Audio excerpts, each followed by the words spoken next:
ফাঁসি ফাঁসি ফাঁসি চাই। আসসালামু আলাইকুম ওয়া রাহমাতুল্লাহি ওয়া বারাকাতুহু।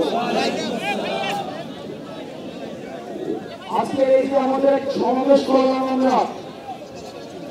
আমরা সবাই একসাথে জড়ো হয়েছি, এটা আমাদের জন্য আনন্দের কিছুই না, বরং এটা আমাদের জন্য লজ্জার।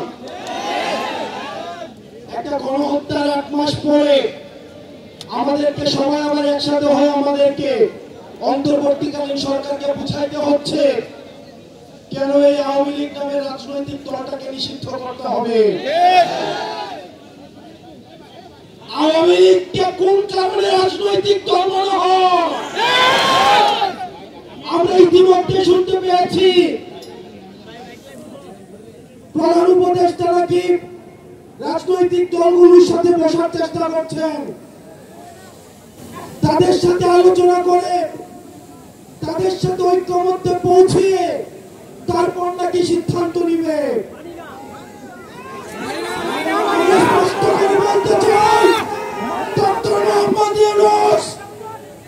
আপনাকে আলোচনা করতে হবে মুক্তার মায়ের সাথে,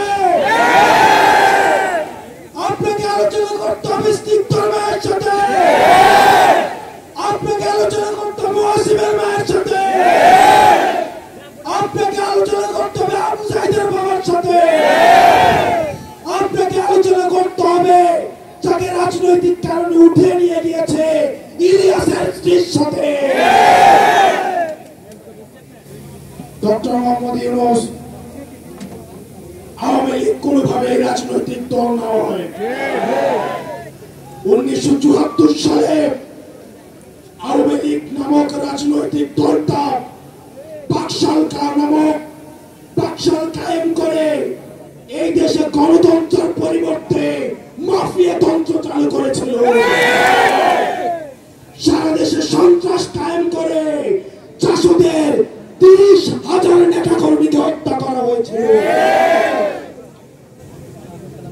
আপনারা জানেন 74 সালে আওয়ামী লীগ নেতা কর্মীদের লুটপাটের কারণে 15 লক্ষ মানুষ না খেতে পেয়ে মারা গিয়েছিল।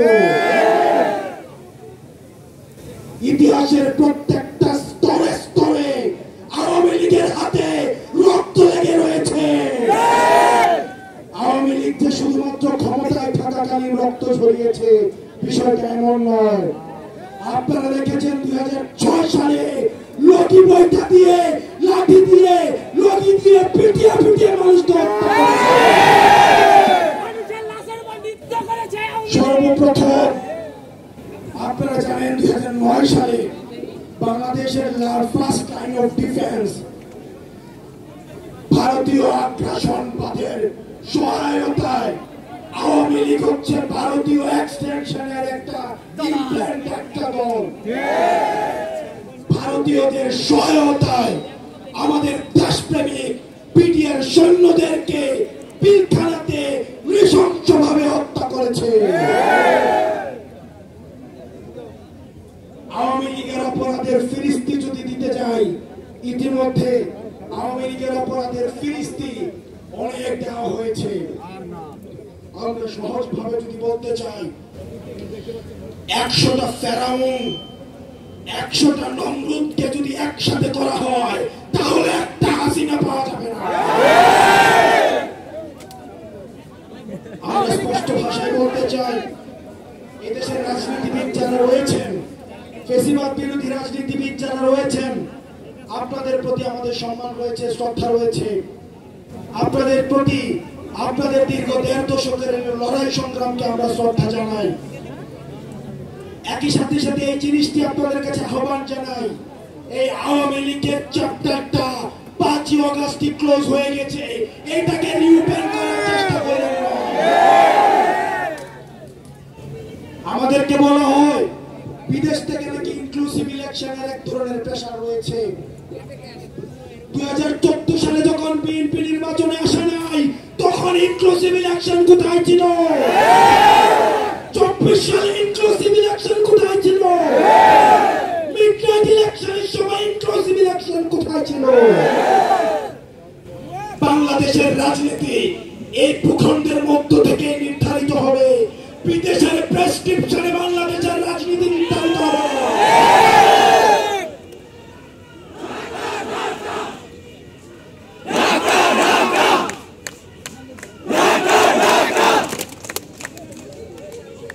আমরা এই দেশের রাজনীতি আমরা দেখেছি এই দেশটাতে ভাড়ায় খাটা হাসিনা মূলত হচ্ছে মোদির বেতনভুক্ত কর্মচারী হিসেবে আমরা দেশের হিস্সা এই জনগণের কাছে তুলে দিতে চাই। সুতরাং এই বারবার আওয়ামী লীগের প্রশ্নটাকে যারা টেনে নিয়ে আসে, 5ই আগস্ট যে বিষয়টি সিদ্ধান্ত হয়ে গিয়েছে এই বিষয়টিকে বারবার টেনে নিয়ে আসা যারা আমাদের অস্থিতিশীল করার চেষ্টা করেন, আমরা অন্তর্বর্তীকালীন সরকারকে বলতে চাই এই প্রজন্মের যে কনফ্লিক্ট আমরা চাই এটা এখনই শেষ হয়ে যাক, আজকে শেষ হয়ে যাক। এই আওয়ামী লীগ নামক ভাইরাস নিয়ে এই বাংলাদেশে আমরা একদিনও থাকতে চাই না।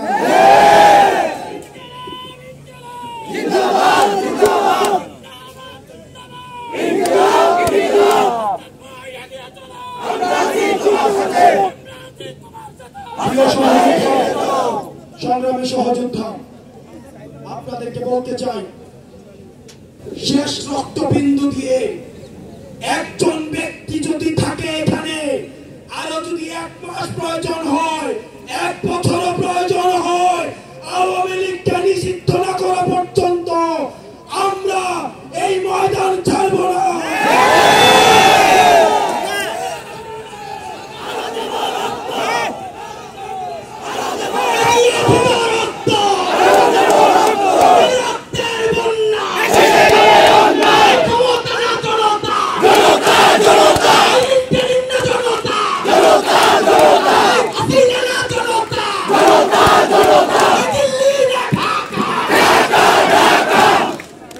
বাংলাদেশের মূলত অগ্রগতি সেই দিন থেকে শুরু হবে যেই দিন বাংলাদেশ এই টাইটেলটা পাবে, বাংলাদেশ উইদাউট আওয়ামী লীগ।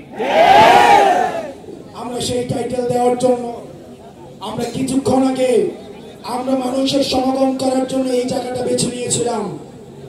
আমরা এখন এই জায়গা থেকে আমরা এখন রাস্তা ব্লকেট করব। ইন্টারিমের কানে আমাদের কথা পৌঁছায় না, ইন্টারিমের কর্ণকহরে আমাদের আওয়াজ পৌঁছায় না, ইন্টারিমের কানে শহীদের আওয়াজ পৌঁছায় না, আহতদের আর্তনাদ পৌঁছায় না।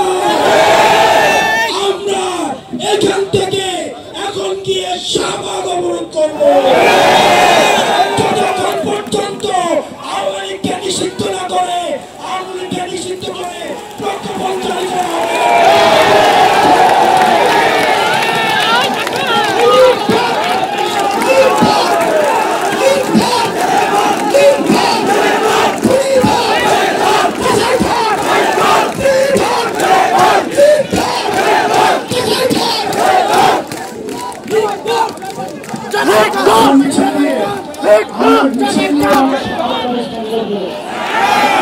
এখান থেকে আমাদের দ্বিতীয় অভ্যুত্থান পর্ব শুরু হবে।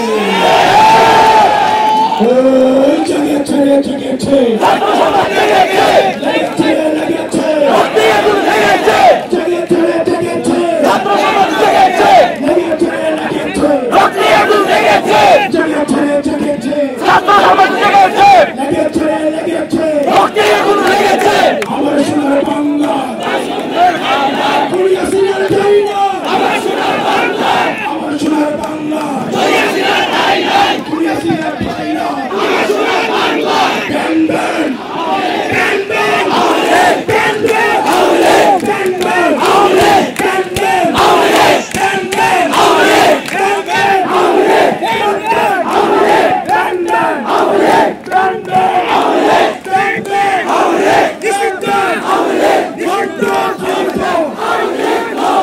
One, two, three, four.